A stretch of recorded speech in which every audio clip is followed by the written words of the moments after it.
नमस्कार, आपके साथ मैं हूं साक्षी जोशी। 1 जुलाई से जीएसटी लागू होने वाला है और इसको लेकर लोगों के मन में रह रहकर तरह तरह के सवाल उठ रहे हैं। ऐसे में उन सभी लोगों के मन में उठ रहे सवालों की दुविधा को दूर करने के लिए हम लेकर आए हैं जीएसटी की पाठशाला। इस पाठशाला में आज हम देश के आम आदमी की आवाज उठाएंगे। ऐसे लोग जो कहीं घूमने जाने के लिए सोच रहे हैं या फिर कोई बड़ा सामान खरीदने के लिए सोच रहे हैं, उनके मन में जीएसटी को लेकर चल रही दिक्कतों को हम आज दूर करेंगे।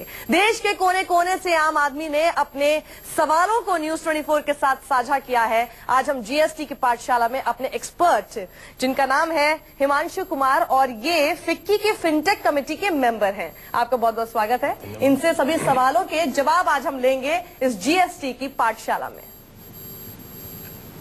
लेकिन सबसे पहले, क्योंकि इतनी ज्यादा दुविधा हो रही है लोगों को, जब तक कि लोगों के सवाल हम तक आए तब तक मैं आपसे जानना चाहती हूँ, ये जो जीएसटी को लेकर वाकई कंफ्यूजन है या ये सिर्फ लोगों में अवेयरनेस की कमी है, लोग पढ़ नहीं रहे हैं, समझ नहीं रहे हैं, इसलिए ये कंफ्यूजन उठ रही है? देखिए, जीएसटी लॉ में किसी भी तरह का कोई कंफ्यूजन अब नहीं है। हो सकता है पीछे महीने में या लास्ट मंथ में इन सब चीजों पे चर्चा हो रही थी कि बहुत तरह की चीजें जिसपे क्लियरिटी नहीं थी, लेकिन अब जीएसटी में कोई भी कंफ्यूजन नहीं है। ना रिटर्न को लेके कोई कंफ्यूजन है, ना किसी तरह के प्रोडक्ट के क्लासिफिकेशन में कोई प्रॉब्लम है। हर चीजों को माइन्यूटली काम किया गया है। कारोबारी तो परेशान हो गए हैं ना, जितने उनको पहले इतने रिटर्न नहीं भरने पड़े थे। कह रहे हैं छोटे छोटे कारोबारी, अगर उनका एक राज्य से ज्यादा 3 राज्यों में मान लो उनका बिजनेस है, तो 111 रिटर्न के फॉर्म उनको भरने पड़ेंगे साल भर में। देखिए, तो बहुत ज्यादा हो गया। ये कंफ्यूजन की स्थिति बनी पड़ी है, क्योंकि अभी तक किसी भी तरह का इसमें क्लैरिटी नहीं आया कि अगर मल्टी स्टेट हम काम करते हैं उस केस में कैसे होगा। लेकिन जैसे आपने बताया कि जो 37 रिटर्न की जो आप बात कर रहे हैं, उस रिटर्न में अब प्रॉब्लम नहीं है। आपको एक ही रिटर्न फाइल करना है, 2 रिटर्न ऑटोमेटिक जनरेटेड है। यानी कि जो 3 रिटर्न की बार बार बात कही जा रही है, आप जो GTR 1 है, GTR 1 फिल करते हैं, GTR 2 और 3 ऑटो जनरेट होगा। उसको आपको चेक करना है, रादर ये नहीं कि आपको फिर कोई डेटा इनपुट करना है। अगर आप किसी तरह का एरर है या किसी तरह की आपकी जो इन्फॉर्मेशन दिया है वो गलत है, आप मॉडिफाई करने की अपॉर्चुनिटी है। तो ये कहना कि हम 3 रिटर्न फाइल, ठीक है, ये टेक्निकली 3 रिटर्न जाना है, बट हमें 3 रिटर्न फाइल नहीं करना, रिटर्न एक ही है। उस रिटर्न का ही ऑटो है और उसकी आप एक नेक्स्ट लेवल की चीज है। अगर आप टीडीएस में देखें तो क्या होता है कि अगर आपकी सैलरी कटती है तो टीडीएस में रिफ्लेक्ट हो जाता है। सेम टाइप का कॉन्सेप्ट यहाँ पे कि अब जब आप कोई भी बाइंग करेंगे तो आपको पार्टी से कंफर्मेशन होगा कि क्या सही में वो बाइंग हुई है। इसको आप कह सकते हैं कि जो फॉल्स बिलिंग थी उसको रोकने की एक बहुत ही अच्छी तरह से टेक्नोलॉजी में यूज किया गया है। जी, तो लोगों के कंफ्यूजन्स दूर करने की आज पूरी हमारी कोशिश है। इस बीच हमारे साथ नवनीत खंडेलवाल जुड़ गए हैं, पूछिए अपना सवाल। कि बाजार से जो हम पैक्ड दाल चावल वगैरह खरीदते हैं या कोई और अन्य अनाज खुला हुआ खरीदते हैं, जीएसटी से क्या इफेक्ट आने वाला है उसके ऊपर? देखिए, जीएसटी से इसमें इम्पैक्ट आने वाला है। इम्पैक्ट ये आने वाला है कि अगर आप खुला सामान खरीदते हैं उस पर कोई किसी भी तरह का जीएसटी में टैक्स नहीं है, जितने भी फूड आइटम है। लेकिन जैसे ही उसको कंटेनर में पैक कर देते हैं या किसी ब्रांड नेम के साथ उसको लेके आते हैं, उस पर 5% की टैक्स लगेगी। तो अगर आप डायरेक्ट मार्केट जाते हैं और खुले हुए किसी भी व्यापारी से परचेज करते हैं तो वहां पे टैक्स का कोई नहीं। लेकिन वही आप मॉल में जाके किसी ब्रांडेड सामान को लेते हैं तो वहां पे 5% की टैक्स आप पे ऑलरेडी पहले भी था। ऐसा नहीं है कि पहले नहीं थी, वो टैक्स अप्रोक्सीमेटली सेम है, बहुत ज्यादा का डिफरेंस नहीं है। लेकिन पैक्ड और अनपैक्ड में आपको 5% की जो डिफरेंस होगा प्राइस को देखने को मिलेगा। क्या है ना, पहले हम देखते नहीं कि कितना टैक्स था और अचानक से जब बोल दिया जाए कि इस पर 5% टैक्स लगेगा तो थोड़ा सा डर लग जाता है। आरिश गुप्ता सवाल पूछना चाहते हैं मुंबई से। आरिश, पूछिए। सर, मेरा आपसे ये सवाल है कि जीएसटी आने के बाद मॉल से खरीदारी सस्ती रहेगी या ऑनलाइन खरीदारी सस्ती रहेगी? देखिए, ये तो थोड़ा सा बहुत ही टेक्निकल है, इस पे टाइम के बाद ही बताया जा सकता है, बट इसके 2-3 एस्पेक्ट हैं। अगर आप ऑनलाइन की बात करें तो एक बहुत बड़ा कॉस्टिंग था उनका, लॉजिस्टिक कॉस्ट, उनके कंप्लायंसेस कॉस्ट, जो कि बहुत ड्रास्टिकली रिड्यूस होगा। तो देखने वाली बात यह होगी कि क्या वो इसका बेनिफिट कंज्यूमर को पास करते हैं या नहीं करते, पहली चीज। दूसरी चीज, ऑनलाइन बाइंग में क्या प्रॉब्लम है, आने वाले टाइम में जो डिस्काउंटिंग आज देख रहे हैं वो आने वाले टाइम में डिस्काउंटिंग नहीं देखने को मिलेगा, क्योंकि उसके लिए अलग से प्रोविजंस लाए गए हैं। अगर आप प्राइसिंग को गलत करते हैं तो वहां पर आपको टैक्स भी पे करना पड़ सकता है। साथ के साथ आने वाले टाइम में जो सबसे बड़ी चुनौती मुझे जो दिख रही है ऑनलाइन में, जो रिटर्न है, जो आप माल मंगाकर फिर वापस करते हैं, उसमें मुझे नहीं लग रहा है कि आने वाले 1 तारीख के बाद कोई भी ऑनलाइन कंपनी ये सुविधा ज्यादा दे पाएगी। क्योंकि अगर आपने माल परचेज कर लिया, उन्हें टैक्स पे करना पड़ेगा और टैक्स पे करने के बाद अगर आप रिटर्न करते हैं तो उनको रिफंड में टाइम लगेगा। तो इंडिया में जो अभी देखा गया अप्रोक्सीमेटली 17 to 18% का रिफंड होता है। यानी कि अगर आपने 100 करोड़ का व्यापार किया और उस पर अगर 5% का भी टैक्स में एवरेज एवरेज मान के चल रहा हूँ, तो 5 करोड़ आपका ब्लॉक हो गया, जो कि पहले नहीं था। तो मुझे लग रहा है कि आने वाले टाइम में कॉस्ट इफेक्टिव की तो बात ना करें, लेकिन चैलेंजेस बढ़ जाएंगे, आपको डिस्काउंटिंग नहीं मिलेगी। हो सकता है कि मॉल की जो प्राइसिंग है वहां पे आपको थोड़ी सी कॉस्ट रिडक्शन देखने को मिल सकता हो। दिलीप है अहमदाबाद से, वो भी हमसे सवाल करना चाहते हैं। दिलीप पूछिए।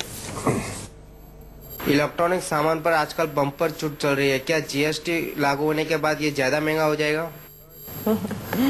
देखिए, जो अभी स्टॉक क्लियरेंस की जो मामला है उसको लेके ये डिस्काउंट दिया गया। इसमें ये नहीं है कि आने वाले टाइम पे क्या होगा, नहीं, उनसे उसको जितनी भी आप डिस्काउंटिंग देख रहे हैं उससे उसको कोई मतलब नहीं है। हो क्या रहा है कि जो आपके पास पुराने स्टॉक है वो आगे के महीने में वो कैरी फॉरवर्ड नहीं करना चाहते, क्योंकि इनपुट क्रेडिट को लेकर बहुत तरह की चीजें, डॉक्यूमेंटेशन और बहुत तरह के प्रोविजन है, जिसमें हो सकता है कि ऑनलाइन व्यापारी या जो रिटेल में काम करे उनको परेशानी हो। आने वाले टाइम में आपका स्मार्टफोन थोड़ा कम हो जाएगा, जो कि अभी 13.5 के आसपास टैक्स लग रहा है, जो कि 12% के स्लैब में आ जाएगा। बाकी टीवी, फ्रिज, ये सब 28% के स्लैब में चले जाएंगे। लेकिन ये जो मॉल में महासेल लग रही है, ये खरीदना सही है कि नहीं है? क्योंकि कई लोग कह रहे हैं कि पुराना माल ये लोग बेच रहे हैं, इसके नए पार्ट्स भी नहीं मिलेंगे बाद में। नहीं, ऐसा नहीं है, ये पुराना स्टॉक नहीं है। होता क्या है कि जो बड़े व्यापारी हैं वो बल्क बाइंग करते हैं, बल्क बाइंग करके अपने पास स्टोर करते हैं और स्टोर के बाद वो रीसेल करते हैं, क्योंकि बल्क बाइंग में उन्हें अच्छा डिस्काउंट मिलता है। अब क्या है कि 31 मार्च 1 तारीख से जीएसटी रोल आउट हो रहा है।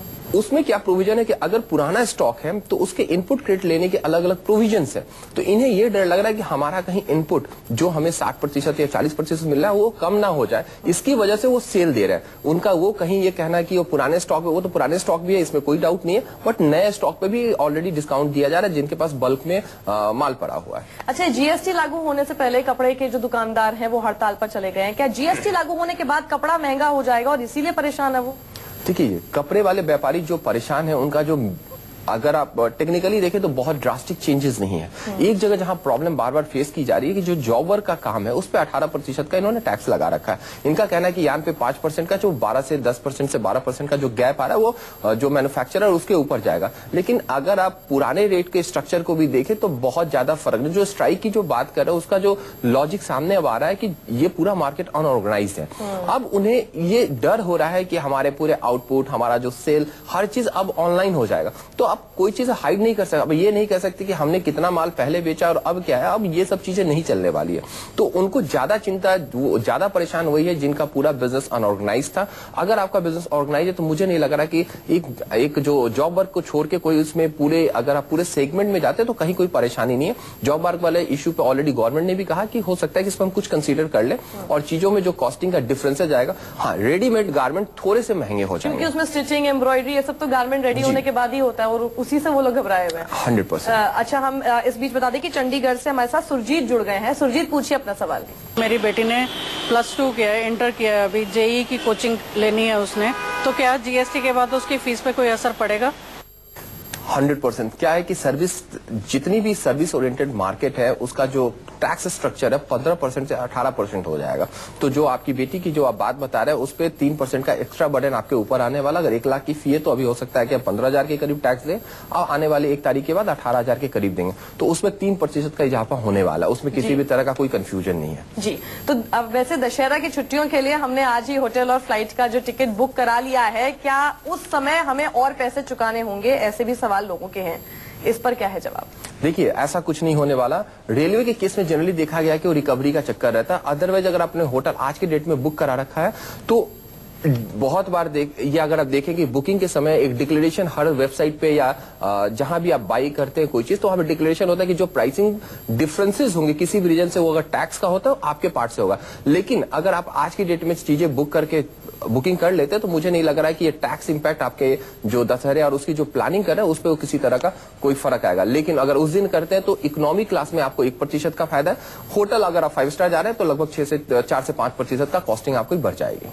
नहीं, लेकिन अगर अभी से अगर कहीं पे बुकिंग कर लेते हैं तो फिर किस तरह का असर पड़ने वाला? कोई असर नहीं पड़ने वाला। जो नॉर्मल रेट है वही आपके पास रह जाएगा। मतलब कोई असर नहीं पड़ने वाला जीएसटी का इस चीज पे? तो लोग जो घबरा रहे हैं वो घबराने की बात नहीं, मिसकम्युनिकेशन, नो अवेयरनेस, 100%। इसीलिए। लेकिन होटल के केस में जब आप होटल में चेक इन करेंगे तो हो सकता है कि जो प्राइस डिफरेंस है फ्लाइट के केस में नहीं होना, क्योंकि आज के डेट में ही बुकिंग हो जाती है। होटल आप उस डेट में इंटर करते हैं तो उस प्रीमाइजेस में जब आप इंटर करेंगे तो ये इनका कॉल है कि वो किस डेट में बुकिंग करते हैं। अब टेक्निकली अगर वो आज की डेट में चीजों को बुक कर दे सेल तो उनके पास नहीं, लेकिन बहुत कंपनी है जो कि उस डेट में बुकिंग करती है, यानी कि मैं अगस्त में जा रहा हूँ और अगस्त की ही बुकिंग कर रहे हैं तो उनका टैक्स अप्लीकेबल अगस्त का हो गया, लेकिन बुकिंग आज की थी। तो बहुत कंपनी क्या करती है कि बुकिंग आज के सेल में डाल देती है, तो फिर उसको कोई प्राइसिंग इंपैक्ट नहीं आता। तो डिपेंड करता है कि वो अकाउंटिंग पॉलिसी भी कैसे कैरी फॉरवर्ड करते हैं। तो यहाँ अकाउंटिंग अगर टेक्निकली इस महीने में डाल देते हैं फिर आपका कोई इंपैक्ट नहीं, अगर वो उसी महीने में रिकॉग्नाइज करते हैं तो वो जो भी टैक्स डिफरेंस होगा तब आपको देना लेकिन जैसे 5 स्टार 4 स्टार 3 स्टार मतलब अलग अलग किस्म के जो होटल्स होते हैं तो बजट पे कोई असर नहीं पड़ेगा क्या? बजट पे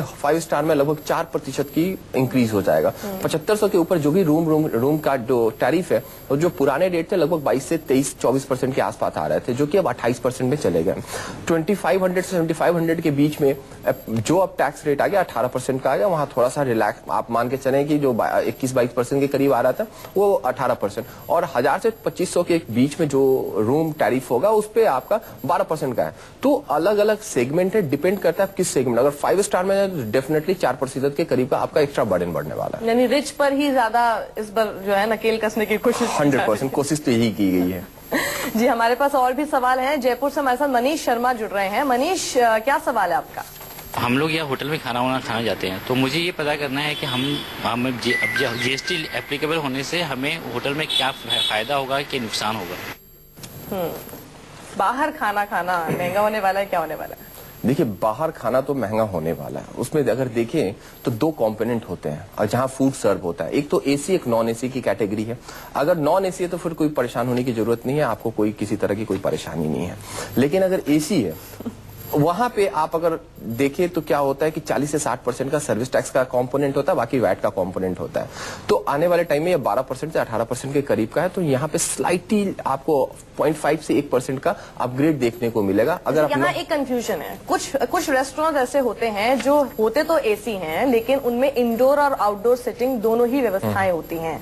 अब जो कस्टमर आउटडोर बैठेगा वो एसी का लुत्फ भी नहीं उठा रहा, और जीएसटी उनका जो होटल का है वो ज्यादा इसीलिए आपको लग रहा है क्योंकि वहां पर एसी है।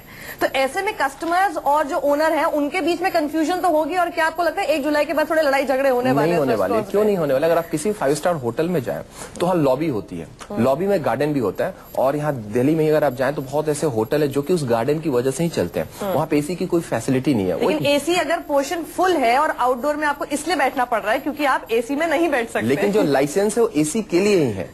वो कोई फर्क नहीं पड़ता कि मैं बाहर बैठ रहा हूँ या अंदर बैठ रहा हूँ, क्योंकि मैं जब लाइसेंस लेने गया हूँ तो मुझे डिक्लेरेशन देनी होगी कि मैं एसी वाला रेस्टोरेंट रन करने वाला हूं या नॉन एसी वाला। तो जैसे मैंने एसी लगाया मेरा रेट उस टैरिफ में चला गया रादर की मेरा नॉन एसी, तो मेरे बैठने सिटिंग से कोई फर्क नहीं पड़ रहा कि मैं बाहर हूं या अंदर है, क्योंकि मेरी प्रीमाइसेस एसी के हिसाब से ही वहां पर जीएसटी लगेगा चाहे बाहर बैठे। दूसरी एक और चीज है, सर्विस टैक्स तो चलिए हमें समझ में आता है कि हमें सरकार को देना होता था, कई होटल्स अपने अपने हिसाब से सर्विस चार्ज ले लेते थे और सबका बिल्कुल डिफरेंट होता था। छोटा सा मेन्यू कार्ड पे कहीं पे लिख देंगे जो आपको नजर भी नहीं आएगा, और बाद में आपको पता चलता कि बहुत ज्यादा सर्विस चार्ज उन्होंने आपसे ले लिया। क्या ये सब कुछ खत्म हो जाएगा? देखिए सर्विस चार्ज खत्म नहीं होगा। अगर आपने अभी कुछ दिन पहले देखे तो एक सुप्रीम कोर्ट का ऑर्डर भी आया है कि होटल की अपनी इच्छा है कि वो चार्ज करे ना करे, साथ के साथ कस्टमर की जुरिडिक्शन है उसके पास, वो देना चाहे या ना देना चाहे।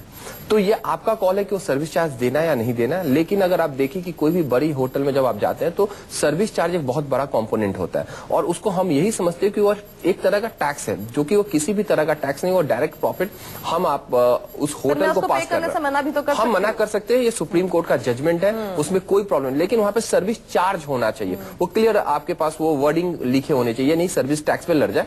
सर्विस चार्ज पे आप होटल को बोल सकते हैं तो सर्विस टैक्स अलग से लगेगा अब जीएसटी के अलावा? नहीं, उसके बाद नहीं लगेगा, आज की उसके बाद कुल जीएसटी रह जाएगा। बिल्कुल। प्रेमचंद पांडे है लखनऊ से, सवाल पूछना चाहते हैं। मैं 2 जुलाई को हरिद्वार जाना चाहता हूं, तो क्या जीएसटी आने से इसकी कुछ रेट में बढ़ोतरी हो जाएगी क्या, ये जानना चाहता हूं। देखिए ट्रेन फेयर से अगर हम बात करें तो ट्रेन फेयर में एसी का जो फर्स्ट क्लास है, एसी का जो भी है वो 4.5 से 5% हो जाएगा। अगर आप फ्लाइट से जाते हैं, इकोनॉमी क्लास में जाते हैं तो 6% से 5% हो जाता है। तो डिपेंड करता है कैसे जाते हैं। बस के फेयर में किसी भी तरह का कोई टैक्स का कोई प्रोविजन नहीं है। ट्रेन में थोड़ा सा आपको रियायत हो जाएगा, और फ्लाइट में भी 1% के कम 1% के आसपास आपको थोड़ी सी कॉस्ट में रिडक्शन देखने को मिलेगी। जी हमारे साथ इस वक्त लोकेश शर्मा है दिल्ली से, वो भी एक सवाल करना चाहते हैं। लोकेश, कुछ समय पहले सरकार ने जो दिल के इलाज में यूज होने वाले स्टंट में जो काफी कटौती करी थी उसको सस्ता किया था, क्या वो जीएसटी लागू होने के बाद वो एज इट इज रहेगी या उसमें कुछ फर्क पड़ेगा या वो महंगा होगा? देखिए, इस तरह के जो लाइफ सेविंग चीजें हैं उस पर गवर्नमेंट ने स्पेशल डिक्लेरेशन दे रखा है और उसको लोअर पैकेट में रखा गया, तो वहां पे किसी भी तरह का बहुत ज्यादा फर्क देखने को नहीं मिलेगा। उसकी प्राइसिंग गवर्नमेंट फिक्स कर रही है, तो उस पर टैक्स ऑलरेडी इंक्लूडेड होगा। तो आने वाले टाइम में जीएसटी आने से जो 30,000 जो भी प्राइस होगा वो इंक्लूडिंग टैक्स होगा, वो आपको एक्स्ट्रा कुछ पे करने की जरूरत नहीं पड़ेगी। और स्पेशली जब लाइफ सेविंग ड्रग्स की हम बात करते हैं वहां पे गवर्नमेंट अब एमआरपी फिक्स भी कर रहा है, यानी कि आपको जो भी टैक्स और जो भी चीजें होंगी उस कंपोनेंट में इंक्लूडेड होगा, यानी कि इसमें कोई भी तरह का किसी भी तरह का इंक्रीज देखने को नहीं मिलेगा आपको।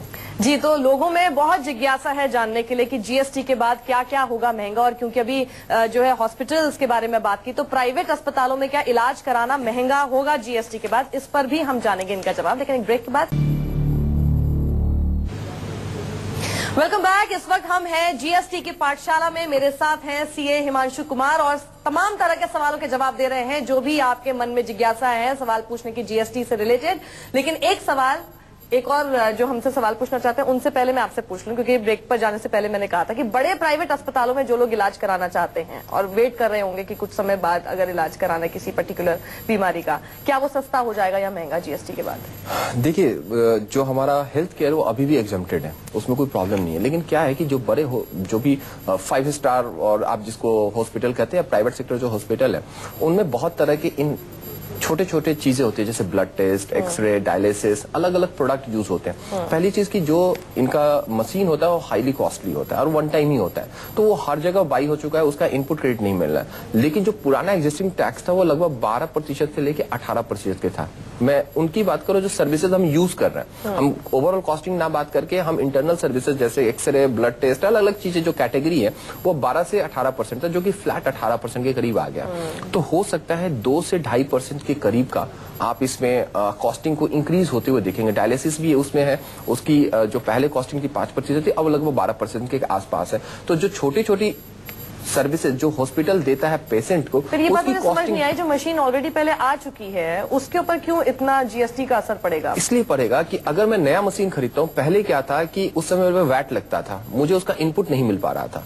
जीएसटी में फायदा ये है कि अगर मैं 1 तारीख के बाद अगर कोई मशीन भी खरीदता और हो सकता है वो 50 करोड़ का मशीन था, उसमें मैंने 2 करोड़ का टैक्स पे किया, अब वो टैक्स में जीएसटी में क्लेम कर सकता हूँ। पर अगर मशीन खरीदेंगे, लेकिन ऐसा तो है नहीं कि 1 जुलाई के बाद ही एकदम से मशीन खरीदना शुरू हो 100% वही कह रहा हूँ कि तो लेकिन जीएसटी वो लगाना शुरू कर देंगे जिसके लिए उनको नहीं पे करना है, वो ऑलरेडी मशीन खरीद चुके हैं पहले। ये जीएसटी का जो सबसे बढ़िया क्या है कि अगर आप कोई भी प्रोडक्ट खरीदते हैं उसकी इनपुट क्रेडिट ले सकते हैं, लेकिन पुराने में क्या है कि उनको अपनी प्रोडक्ट की कॉस्ट रिकवरी भी करनी है। अच्छा। तो वो तो प्राइसिंग चार्ज करेंगे, क्योंकि अगर डायलिसिस मशीन की बात करें तो लगभग 25 से 30 करोड़ के करीब का वो मशीन आता है, तो वो चार्जिंग तो पेशेंट से ही होगा ना, तो उसका जो इनपुट क्रेडिट था उन्होंने अवेल तो कर नहीं पाए थे, वो कॉस्टिंग कहीं ना कहीं आप पे आएगी ही आएगी। और जो डायलिसिस पे जो चार्जेस थे पहले लगभग 5% का था, वो लगभग अब नए वाले सिस्टम में 12% के आसपास आएगा।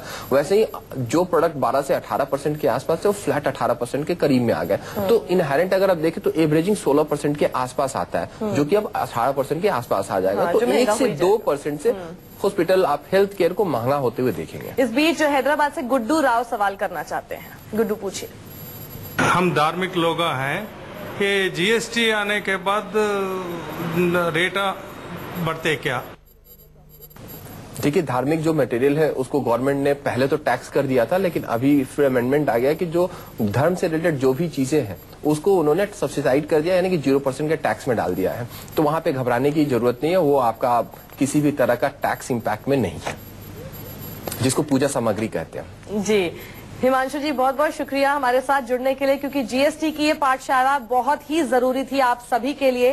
कई तरह के सवाल हमारे मन में भी हैं, आपके मन में भी हैं, लेकिन जितना ज्यादा आप हमारी इस जीएसटी की पाठशाला के साथ जुड़े रहेंगे हर रोज, उतना धीरे धीरे थोड़ा थोड़ा आपके अंदर अवेयरनेस आती रहेगी और शायद वो जो कंफ्यूजन 1 जुलाई से आप सोच रहे हैं कि हो सकती है, वो कुछ हद तक कम हो जाए। बहुत बहुत शुक्रिया हमारे साथ जुड़ने के लिए, और आप बने रहिए हमारे साथ। ब्रेक के बाद भी खबरें रहेंगी जारी।